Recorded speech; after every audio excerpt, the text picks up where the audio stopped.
Hi, everyone. We're continuing our conversation. We're continuing our conversation today on the Divorcing Intact Summit, and I am so excited to have Kim Saeed with me. And welcome, Kim. Thank you for being here. Thank you for inviting me. I'm really excited. I'm honored. I'm honored that you're here. So let me just recap. So today's topic, which has been such an important one, which is, Tuesday, it's their second day, it's the 5th, and we're talking about now what? Managing the new normal. And I just want to tell everybody a little bit about you before we get into our conversation. So Kim Saeed, and our topic is Life Begins After No Contact. And Kim is a recognized relationship expert specializing in narcissism. Oh my gosh, narcissism and toxic love. Her articles, interviews, and guest appearance assist victims, survivors, and thrivers worldwide. She has influenced people from all over the globe by helping them leave their unhealthy relationship, overcome their limiting beliefs, and empowering them to raise above their destructive patterns so that they can live the joyful lives they dream of. Kim released her first book in March of 2015, and it quickly rose to the bestseller status. How to Do No Contact Like a Boss. I love that. Explains the reasons for going no contact and takes the reader from the initial planning stage, exit stage, the moment of no contact, what to expect in the days that follow, and how to deal with a persistent and or abusive ex who refused to respect one request for no contact. So thank you, Kim. I'm so excited for this conversation and so blessed to have you. So no contact. This is a concept maybe a lot of people are just hearing or have no idea, or maybe they have this desire but don't know how to do it. So that's why your book is so important and why I'm sure it rose to a bestseller. So thank you so much for being here. Yeah, so no contact is a process of pretty much detaching from a toxic relationship and putting up boundaries so that the abusive individual cannot get back into one's life. Now, there is a little bit of a different process if you share custody with that individual or if you work with that individual. But if there's not, one of those two situations, no contact really is the best approach. Okay. And so how does one even come to the realization that that is the best route to go? I mean, what is it, a feeling, or is it an advice, or, what is the driver to come to this point that they're like, okay, this is the boundary I need? Well, that happens differently for different people. Usually we have an awareness during the passing of time that the relationship is unhealthy for us. Most of the time, we don't find out that that person could be narcissistic until after the relationship is over or coming to an end. Most people are out there doing all these Google searches about why does my partner talk to me so badly, or why does my partner mistreat me and cheat and lie and all of those things that these people do. But really, the process of going no contact requires an element of acceptance. So it's getting to the point where we realize, okay, this person is not going to change. So if I want a different life for myself and maybe any children that we might have, I've got to be the one to make this change. And no contact is designed so that that person doesn't have the toxic influence over us anymore. They will often pull the, hey, let's be friends card. I care about you. I don't want to lose you completely. And anyone who's been in this kind of relationship does start to realize, this friend's situation isn't going to work out. I'm still being taken advantage of, lied to, cheated on, and abused.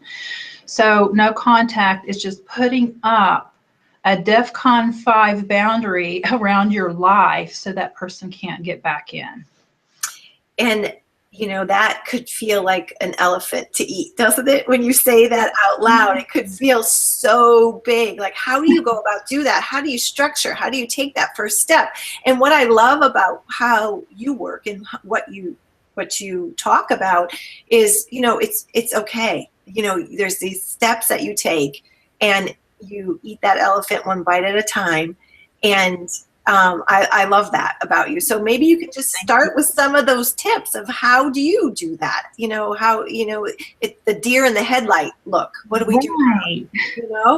A lot of people have this belief that once they realize, okay, I've accepted this, they feel like, okay, well, I either have to resign myself to what's going on, or I have to act on this right away.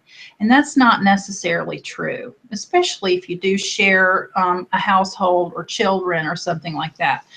It's just recognizing, okay, this is not working out.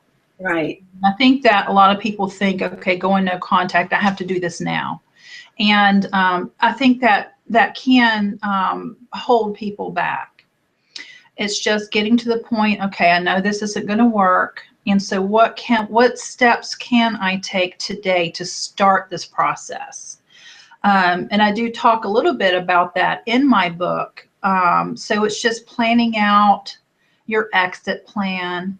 If you share children, what's going to happen with custody, what's going to happen with moving into a new home or having the other partner move out. So it's just considering all of these things and coming to a point of acceptance. Okay, I've got all of these things planned out now. Now it's time to go ahead and start acting on those things. So, it does take a lot of self-compassion, and people want to leave and then heal right away, and it just doesn't happen like that. So no contact is just a process. It's like forgiveness. It doesn't happen all at once. No, and either does healing. No. And so I think, it's just being patient and loving kind with yourself and popping out of the situation and looking down as if you're, watching a wave come. That you can see the waves, you can see how rough that water is, but if you can start moving away from experiencing the waves hit you and think, okay, here comes another one. What can I do and what do I need? Those are two of the important questions that I talk about.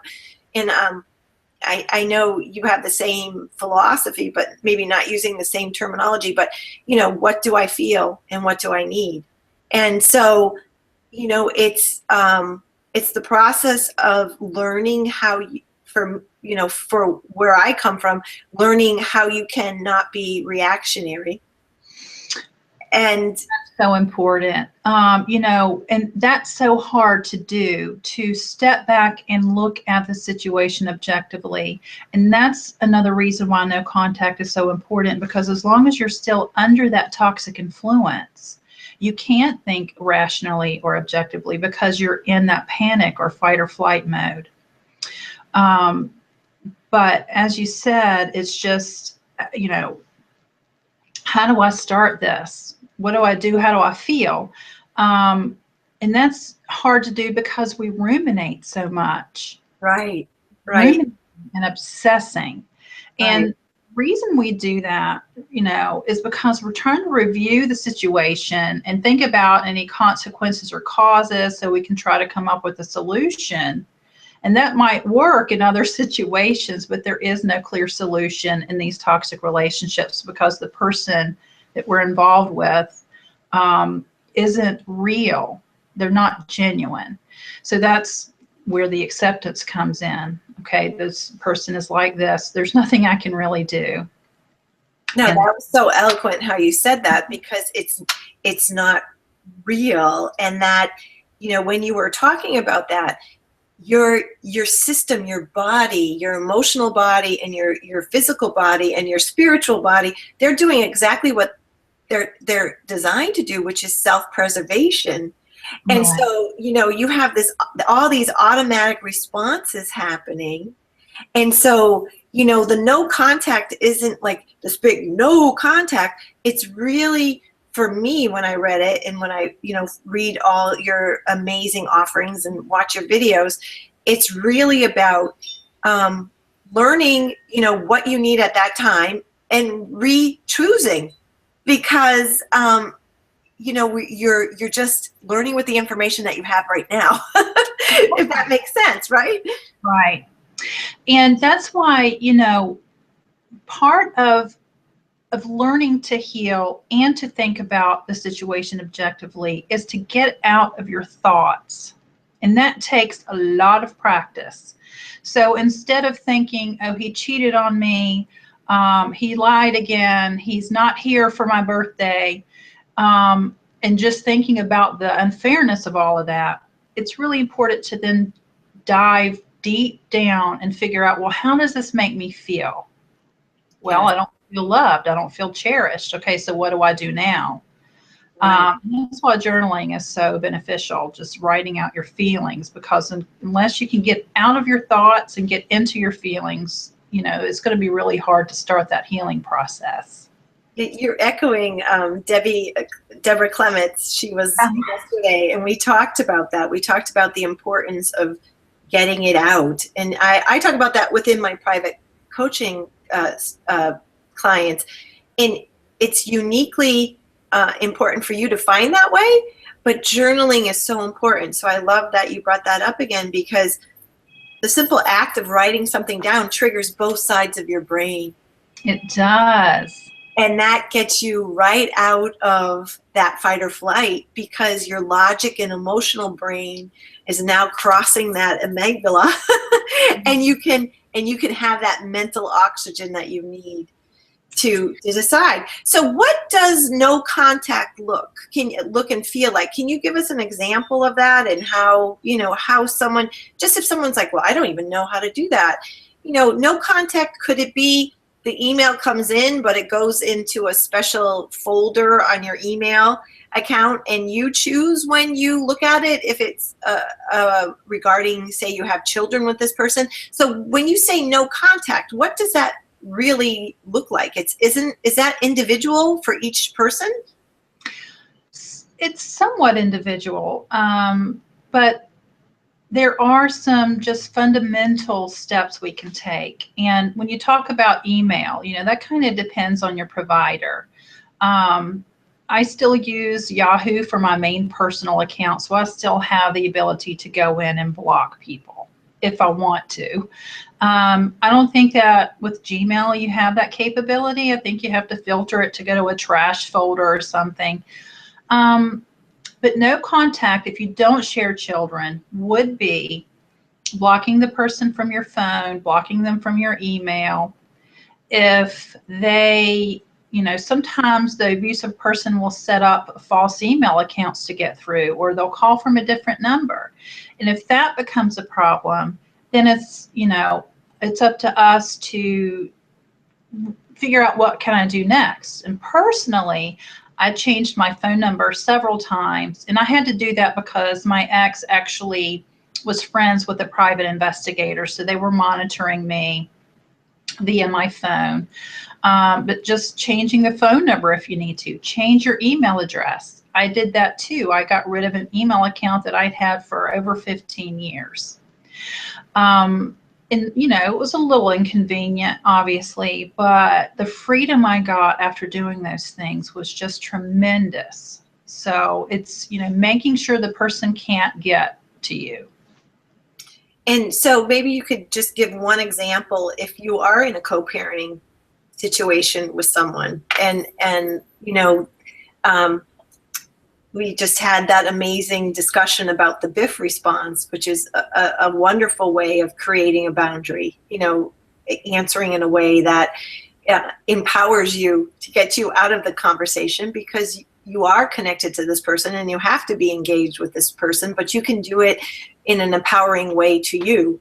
And so, you know, I know that you have, you know, tremendous information about this too. So if you're not in the situation that you can just, you know, follow those and you're single, what are some other ways? In cases of shared custody, where you have to have, in most states, at least one way that the non-custodial parent can get in touch with you, I recommend a supervised email system such as Our Family Wizard. That's a wonderful,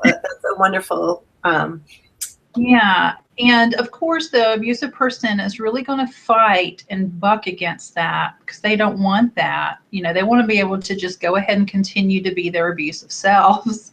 And that's very traumatizing. You know, when you start setting up these boundaries like this, you're going to get abuse. Blowback. So, but you know, it's just reminding yourself, well, this is only temporary. I have to do this to stabilize my future, and just keep moving ahead little by little. You know, get that supervised email account if you have to. It's not only helpful because, you know, everything's documented there, but apparently there's some sort of little system or feature that helps you with visitation schedules and all that sort of thing. So yeah, it's a very wonderful tool. And not only that, there is a tonality checker within it. Oh, that's so cool. That if you know, just to check yourself when you're sending an email, you know, what is your tone, or what can be perceived from this kind of personality as, you know, argumentative or aggressive or sarcasm, you know? Right. And as far as the phone goes, personally, again, my ex doesn't contact me by my cell phone at all. He can only reach me through the landline. And that's beneficial because cell phones are a great way for the abusive individual to just, you know, attack at will. Mm-hmm. Even just sending a small little emoticon of some sort can just send someone over the edge. So it cuts down on those kind of out of the blue stealth attacks too. So if you're able to block them from your cell phone and insist they call you on your landline, that would be another tactic to use. Yeah, that's a good one. That's a great one. So if I know your book, No Contact, is on Amazon, and you offer such wonderful support through, you know, your articles and your emails, so people should opt in, and you can find all that information under right now where we're talking. You know, you can click the link and find it. But I wanted to talk to you because I know that is such a strong way of viewing this situation, is the spiritual component for, you know, that. For me, I look at it as fuel to move yourself forward, and the fortitude. And so, you know, the spirituality of the situation, you know, how can you, if you have one, you know, rely on that foundation? And if you don't, and if you're seeking, you know, to look at this from spiritual eyes or divine eyes, you know, what are a few talking points or tips that you can share about that? Right. The spirituality of narcissistic abuse probably sounds like a controversial statement to a lot of people. And spirituality can involve God or a religion, but it doesn't have to. When I say that statement or make that statement, I am saying it from the point of view that when we're in these relationships, we just become so completely broken that we're forced to take a stark look at our lives and analyze what's not working and make the necessary changes. The only caveat to that is that unless we do work on the self-healing and healing those abandonment wounds and those rejection wounds, we may not ever recognize the spiritual element. And I do see that happen a lot on the forums, on different Facebook pages. You know, if someone's still struggling 5 or 10 years down the road, what that typically means is that maybe they believe in the myth that time heals all wounds, and it just doesn't. There have actually been studies that have proven that. We have to start some sort of a healing process. Correct. In addition to that, we need to find a primary attachment figure. And these things are very spiritual. learning to love yourself again, learning self-compassion, self-acceptance, and seeking out people who are going to be a safe base for you, as opposed to, staying involved with this abusive individual. Sadly, that happens because in most cases, it's very familiar to something that we experienced in childhood. Mm-hmm. So even though it's very frustrating and painful, it feels comfortable. But again, that's the spiritual aspect is, am I going to live the rest of my life like this? Am I going to continue to reject and abandon myself by staying in this relationship? Right.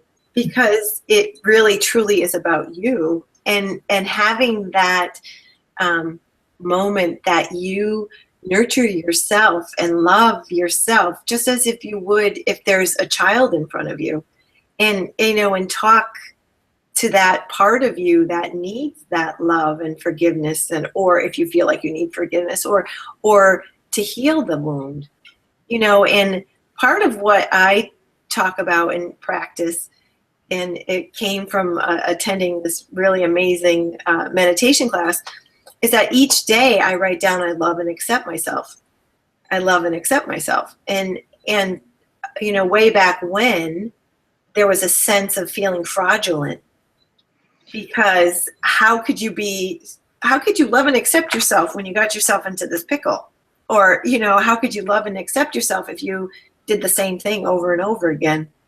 But once you make that step and commit to finding your divineness, your true nature, not what your ego tells you, which is usually the ego chatter that says, you're not worthy, you're not good enough, you were abandoned again, you were, all those things. What?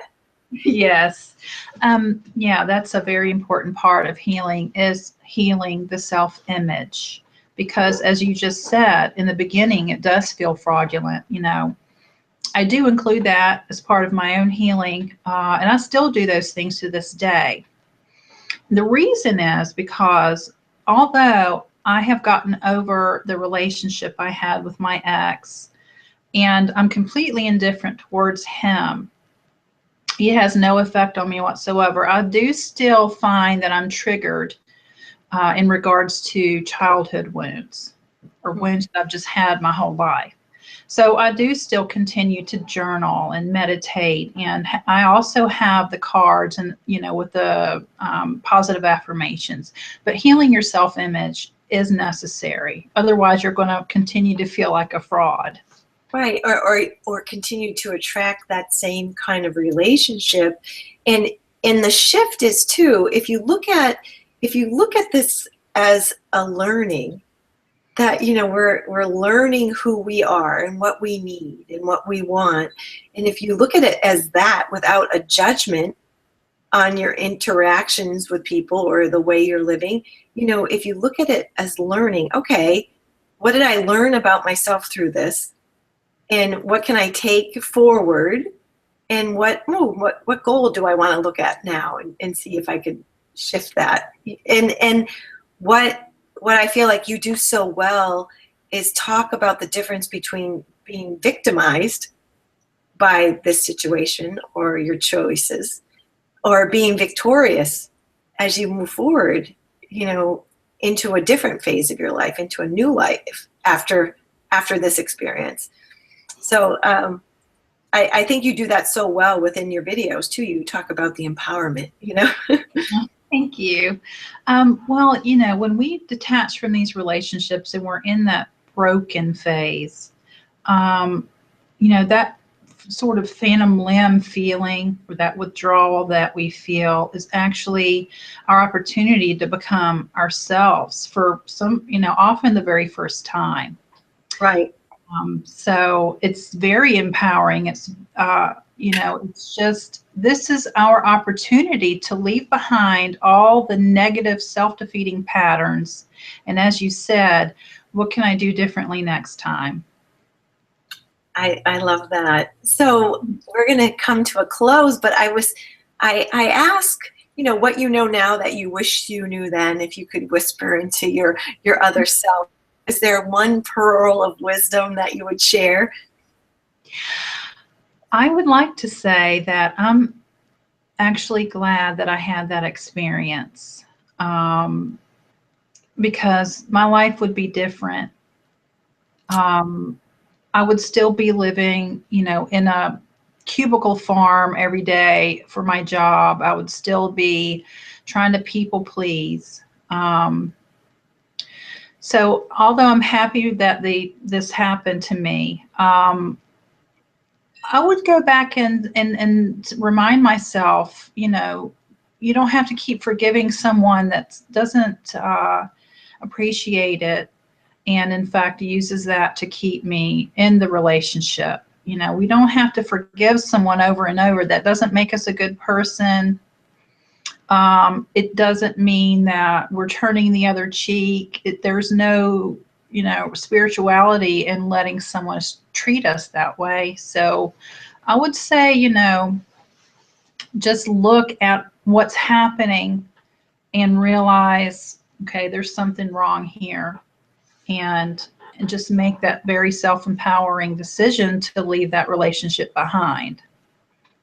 That's wonderful. So please, please, please check out all the links underneath us and visit your website, which is let us reach, or Let me reach. Let me reach. I know that. I'm sorry, I forgot.